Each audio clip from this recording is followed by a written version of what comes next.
Aujourd'hui, on se retrouve pour regarder encore tout ce que nous sommes en Christ, et plus particulièrement que nous sommes rachetés en Jésus. Alors, être racheté, qu'est-ce que ça veut dire? Pourquoi est-ce que c'est nécessaire? Il faut déjà bien comprendre que si on a besoin d'être racheté, c'est que nous sommes vendus. Vendus à quelque chose, à quelqu'un qui est plus fort que nous. Donc, la question, c'est à quoi suis-je vendu? L'apôtre Paul a répondu à cette question. Pour ceux qui ne connaissent pas, l'apôtre Paul était vraiment quelqu'un de vertueux, quelqu'un qui était regardé comme un modèle dans sa religion. Il était vraiment porté au nu parce qu'il faisait plein de choses merveilleuses. Mais quand il se regardait à l'intérieur de lui, lorsqu'il réfléchissait au fonctionnement de son être, alors voilà le constat terrible qu'il faisait. Romains chapitre 7, verset 14. Moi je suis charnel, vendu au péché. Car je ne sais pas ce que je fais, je ne fais point ce que je veux, et je fais ce que je hais, du verbe haïr. Et il rajoute plus loin au verset 19, « Car je ne fais pas le bien que je veux, et je fais le mal que je ne veux pas. » Il constatait qu'en lui, il y avait deux forces qui s'opposaient. D'un côté, la volonté de faire la volonté de Dieu, de faire le bien, et de l'autre, une autre volonté, celle de sa chair, celle du péché, qui l'empêchait de réaliser ce que lui voulait faire. Et à la fin du chapitre, il dit, « Mais qui est-ce qui va me délivrer ?» Voilà. Alors, le péché, qu'est-ce que c'est? Le péché, c'est tout ce qui nous empêche d'être comme Dieu avait prévu que nous soyons. C'est ce qui nous empêche d'atteindre le but pour lequel nous étions créés.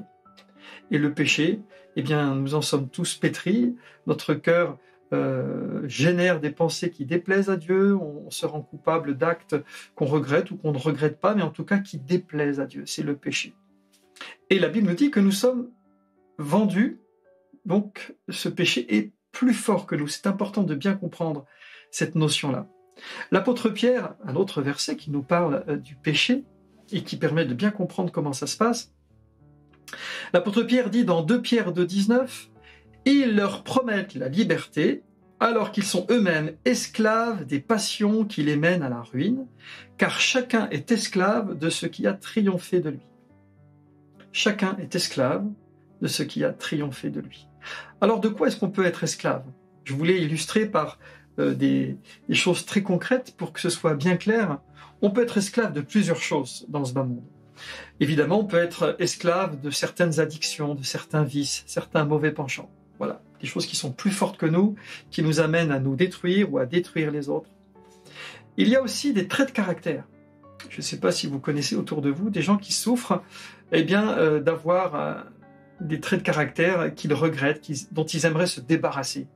Un va être colérique, l'autre va être jaloux, l'autre va être méchant, l'autre va être, je ne sais pas, on peut imaginer tous les travers du caractère de l'être humain. Donc c'est plus fort que nous. On aimerait bien être différent, mais on ne peut pas. C'est comme donc si on était esclave. On peut être esclave de démons aussi. La Bible regorge d'exemples d'hommes et de femmes qui étaient possédés et il nous raconte que Jésus est venu les délivrer pour qu'ils en soient, complètement affranchis. Et c'est possible donc d'avoir des esprits méchants, des esprits mauvais qui viennent obliger les êtres humains à faire des choses, à y être de manière qui correspond au péché, qui correspond à ce que Dieu réprouve tout simplement. Il n'y a pas que ça encore. Donc il y a des esprits qui peuvent posséder, il y a des traits de caractère, il y a des vices. Il y a aussi autre chose peut-être un peu plus subtile, c'est ceux qui sont conscients de l'absurdité de la vie. Voilà. Parce que la vie n'a pas de sens pour eux. Ils en déduisent que, c'est pas que la vie ne vaut pas la peine d'être vécue, mais ils ne saisissent pas le sens. La vie pour eux est vaine. Elle est futile, elle est inutile. Et ça, cet état d'esprit-là, cette conception de la vie, peut jouer comme une entrave, peut jouer comme quelque chose qui va empêcher tout simplement d'être heureux, de profiter de la vie, de pouvoir jouir de tout ce que Dieu nous donne. Enfin, j'ai noté ceux qui peuvent être esclaves de leur mauvaise conscience, ceux qui sont esclaves de la culpabilité, qui sont rongés par les remords. C'est plus fort qu'eux, ils ne peuvent pas s'en débarrasser. Et voilà, Donc, on comprend qu'on peut être esclave de plusieurs manières, malheureusement. On est esclave aussi comme pris en otage, comme si on était condamné. Hein, cette image est reprise plusieurs fois dans les évangiles, dans le Nouveau Testament. Nous sommes condamnés, c'est-à-dire qu'il n'y a pas de solution par nous-mêmes. Par nous-mêmes, on ne peut pas se racheter. Hein, c'est marqué dans un psaume, le prix de leur rachat n'aura pas lieu. Un psaume 49, versets 7 à 9, si vous voulez le lire. Il nous est dit très clairement dans la Bible, eh bien, que l'homme ne peut pas se racheter lui-même. Le prix est trop élevé, on ne peut pas. Jésus a dit, que donnerait un homme en échange de son âme? J'aimerais vous raconter l'histoire d'un esclave qui a été racheté un jour par un homme riche. Alors ça se passe aux États-Unis, à l'époque où l'esclavage était pratiqué. Et donc les hommes venaient faire leur marché, ils achetaient des esclaves.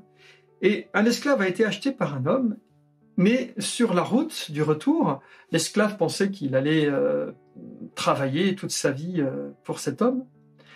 Cet homme lui enlève ses liens, il lui donne de l'argent et lui dit « Maintenant, tu fais ce que tu veux ». Alors l'esclave est surpris, il dit « Mais non, monsieur, vous m'avez acheté, je vous appartiens, c'est pour vous servir, voilà. » Non, non, c'est vrai que je t'ai acheté, mais c'est pour que tu sois libre, pour que tu puisses vivre la vie comme tu l'entends. Je ne veux pas que tu sois mon esclave.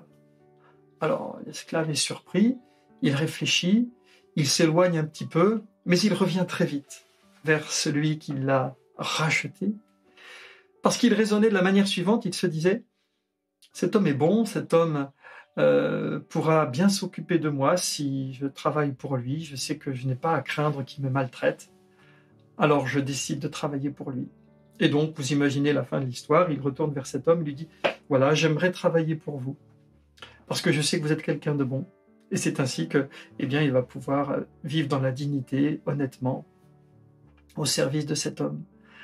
Cette histoire, elle est importante parce que elle touche un point qui, pour moi, est essentiel dans la compréhension de l'Évangile. Jésus-Christ nous a rachetés. Il est marqué dans plusieurs passages qu'il est mort à la croix lui-même, qui s'est donné comme une rançon. C'est marqué dans Marc au chapitre 10, il y a aussi un passage qu'on va lire tout de suite, là dans 1 Timothée au chapitre 2. Jésus s'est offert comme une rançon pour nous libérer, et ça c'est un acte d'amour. Pourquoi? Parce qu'il l'a fait lui-même. Il n'était pas obligé. Quand Jésus est venu sur terre, il est venu dans le but de faire la volonté de Dieu, mais c'est délibérément qu'il a bien accepté, qu'il a bien voulu mourir à notre place pour payer le prix de notre rançon, pour payer le prix de notre rachat. Et quand un être humain, je suis passé par là il y a déjà bien longtemps et je te souhaite d'être passé par là ou de passer par là tout simplement. Quand on réalise que Jésus s'est sacrifié à notre place pour nous racheter, alors à notre tour, volontairement, par amour seulement, on accepte de le suivre, on accepte de le servir. Être chrétien, ce ne peut être qu'un acte d'amour. On ne peut pas le faire suite à une manipulation, suite à une contrainte, à une obligation. Sinon, on reste dans une religion. Et le cœur du Père, le cœur de Dieu, ne peut pas se satisfaire, ne peut pas se réjouir d'avoir des hommes et des femmes qui le suivent sans l'aimer. Ce n'est pas ça qu'il veut. Lui, ce qu'il veut, c'est avoir une relation d'amour avec nous. Alors, je vous ai dit qu'on allait lire le passage de 1 Timothée, chapitre 2. Cela est bon et agréable devant Dieu notre Sauveur, verset 4, qui veut que tous les hommes soient sauvés et parviennent à la connaissance de la vérité. Car il y a un seul Dieu et aussi un seul médiateur entre Dieu et les hommes, Jésus-Christ, homme, qui s'est donné lui-même en rançon pour tous. Voilà. Et l'histoire de cet esclave qui a finalement décidé d'appartenir à ce maître, de le servir parce qu'il savait que cet homme serait bon et il était reconnaissant de ce qu'il l'avait libéré. Alors cette histoire, c'est mon histoire, c'est l'histoire de toutes celles et ceux qui ont accepté de suivre Jésus parce qu'ils ont compris combien Jésus les a aimés en mourant à la croix. Il me faut vous parler maintenant du prix. On était vendu, on a été racheté, il y avait un prix à payer. Il y avait un prix à payer. La Bible dit, elle a du prix aux yeux de l'Éternel, la mort de ceux qui l'aiment. Ça, c'est le psaume 116, verset 15. Le prix Nous ne pouvions pas le payer parce qu'il est beaucoup trop élevé. Jésus pouvait le payer en donnant sa vie. Et c'est le sang de Jésus qui est le prix de notre rachat. Le sang précieux de Jésus. La Bible nous dit, nous avons été rachetés à un grand prix, un prix immense. Et j'aimerais vous poser la question, à votre avis, pourquoi ce prix est si grand et pourquoi Jésus a bien voulu le payer? Si ce n'est, voilà la réponse, elle est simple, si ce n'est parce que nous avons une valeur inestimable, si ce n'est parce que nous sommes précieux. Et je suis heureux de te dire ça pour que tu l'entendes et que tu le crois, tu es précieux aux yeux de Dieu. Tu comptes pour Dieu. Et si Jésus a donné sa vie, s'il a payé le prix, toi qui étais otage, toi qui avais besoin d'une rançon qui soit payée pour être libéré, alors Jésus a accepté de payer ce prix que personne d'autre ne pouvait payer, en donnant sa vie. La valeur du sang de Jésus, c'est la valeur de la mort de Jésus. Voilà. Et comme Jésus était précieux aux yeux de Dieu, le prix de ton âme, le prix de ton rachat, Jésus-Christ l'a payé parce qu'il t'aime, parce que tu es précieux pour lui. Est-ce que c'est pas merveilleux ça? Alors, cette vie de racheté, elle est merveilleuse tout autant. Cette vie de racheté, il y a deux choses essentielles que j'aimerais juste voir avec vous avant de finir. C'est que déjà nous sommes libérés, être libres. Être libre. On a vu tout à l'heure qu'il y a des gens qui se prétendent libres alors qu'ils sont esclaves du péché. Ils pensent qu'ils sont libres parce qu'ils font ce qu'ils veulent, parce qu'ils ont du pouvoir, de l'argent et parce qu'ils ont réussi à se débarrasser de plein de contraintes. Et par rapport au péché, par rapport aux mauvais penchants, par rapport à certainement beaucoup de choses qui sont dans le cœur de l'homme, alors ils en sont encore esclaves. Or, le chrétien, il est dit que le péché n'a pas de pouvoir sur nous.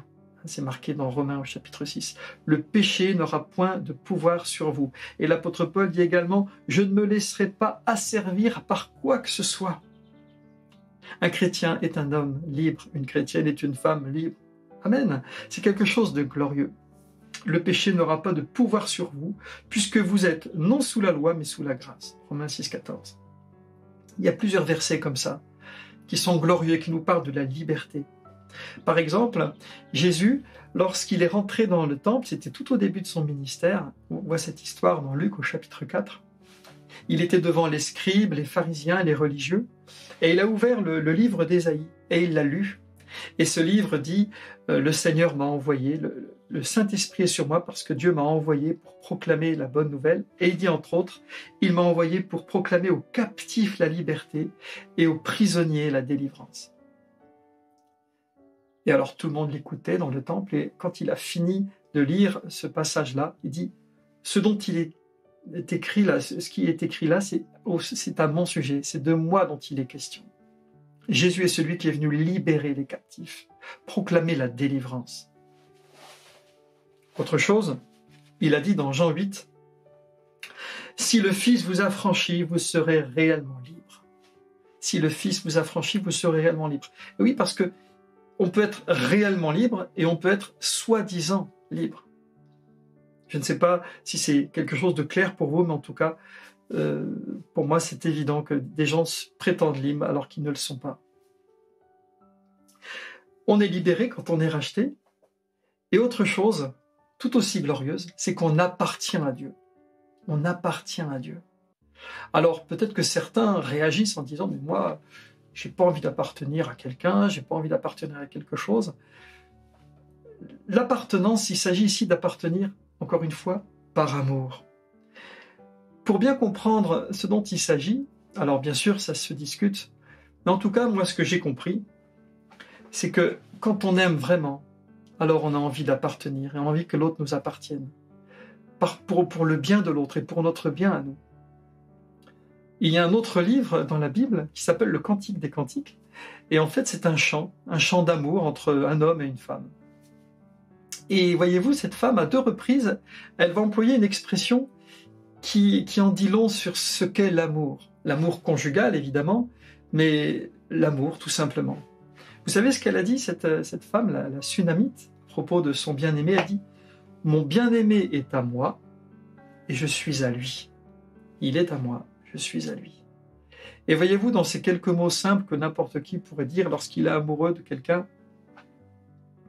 eh bien, ont cette profondeur, parce qu'il nous parle de l'appartenance. L'amour idéal, l'amour parfait, l'amour vers lequel nous tendons tous, et que par la grâce de Dieu, nous vivons lorsque nous avons cette bénédiction d'avoir les fondements solides pour pouvoir vivre ces choses-là, eh bien, c'est le bonheur de s'appartenir mutuellement. Voilà, pour moi, c'est une belle définition de l'amour. Et avec Dieu, c'est pareil. Une fois qu'on a compris que Jésus s'est donné pour nous, alors nous, on se donne pour lui. Une fois qu'on comprend qu'il s'est mis à notre service, au service de notre salut, au service de notre rachat, alors à notre tour, naturellement, on a envie d'être à son service, de lui appartenir. Voilà, c'est quelque chose de vraiment beau. Juste un dernier passage, voilà, qu'on trouve dans Colossiens au chapitre 1, qui résume bien l'œuvre de rédemption que le Seigneur a accomplie. Je suis dans Colossiens, chapitre 1, et verset 13, il est écrit « Il nous a délivrés de la puissance des ténèbres. » Jésus nous a délivrés de la puissance des ténèbres et nous a transportés dans le royaume de son Fils bien-aimé, en qui nous avons la rédemption, le pardon des péchés. Voilà. Résumons simplement, brièvement. J'étais esclave, j'étais en otage, le péché était plus fort que moi, il y avait des choses en moi qui étaient plus fortes que moi et qui m'amenaient à faire du mal et que je regrettais, que je ne voulais pas. Mais j'ai compris que Jésus est mort pour moi. J'ai accepté que par amour, il se soit donné pour payer le prix de ma rançon, pour que je sois libéré. Et maintenant, je suis vraiment libre. Je peux dire, comme l'apôtre Paul, je ne veux pas être asservi à quoi que ce soit. Le péché n'a plus de pouvoir sur moi. Ça ne veut pas dire que je n'ai plus des mauvaises pensées, mais j'ai le pouvoir, par la grâce de Dieu, de leur résister, de ne pas vivre en fonction de ces mauvaises pensées, de ces mauvais désirs. J'ai le pouvoir de leur résister et de ne pas être leur esclave. Voilà la grâce que Dieu nous offre en Jésus-Christ lorsque nous sommes rachetés. Et nous lui appartenons, je lui appartiens. Je suis heureux de le servir parce que je sais que quelque part, je peux dire que lui aussi, il m'appartient. Parce qu'il s'est donné, il a donné ce qu'il y avait de plus précieux, il me l'a donné. Donc, il est à moi, je suis à lui. Voilà. Je vous dis à bientôt pour une prochaine vidéo. Soyez bénis.